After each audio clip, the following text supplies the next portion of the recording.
L'amalgame injuste. Dans notre société, il est malheureusement courant de voir des innocents être injustement blâmés collectivement pour les actions d'une minorité. Cette tendance à l'amalgame fait des ravages, semant la discorde et la méfiance au sein des communautés. Il est temps de prendre conscience de cette injustice et de réaffirmer notre engagement envers la justice et la compassion envers nos semblables. L'amalgame est une arme redoutable qui engendre des préjugés et des discriminations. En regroupant injustement des individus innocents avec ceux qui ont commis des actes répréhensibles, l'amalgame nie l'individualité et la dignité de chaque personne.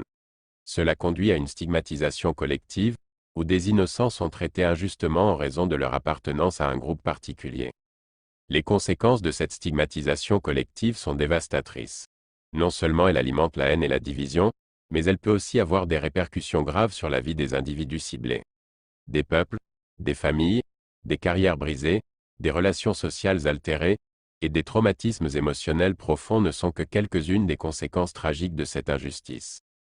Il est temps de mettre un terme à cette culture de l'amalgame et de réaffirmer nos valeurs fondamentales de compassion et de justice.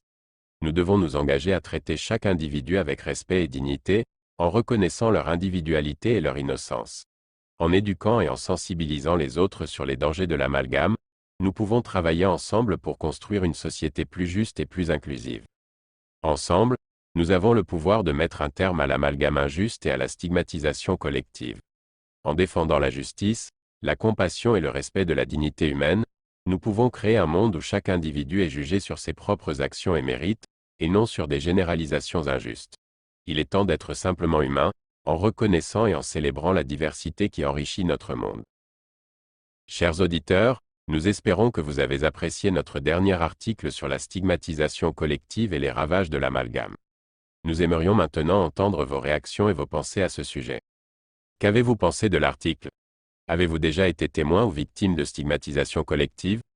Comment pensez-vous que nous pouvons combattre ce phénomène? N'hésitez pas à partager vos réflexions dans les commentaires ci-dessous. Votre voix est importante. Ensemble, continuons à éclairer et à inspirer.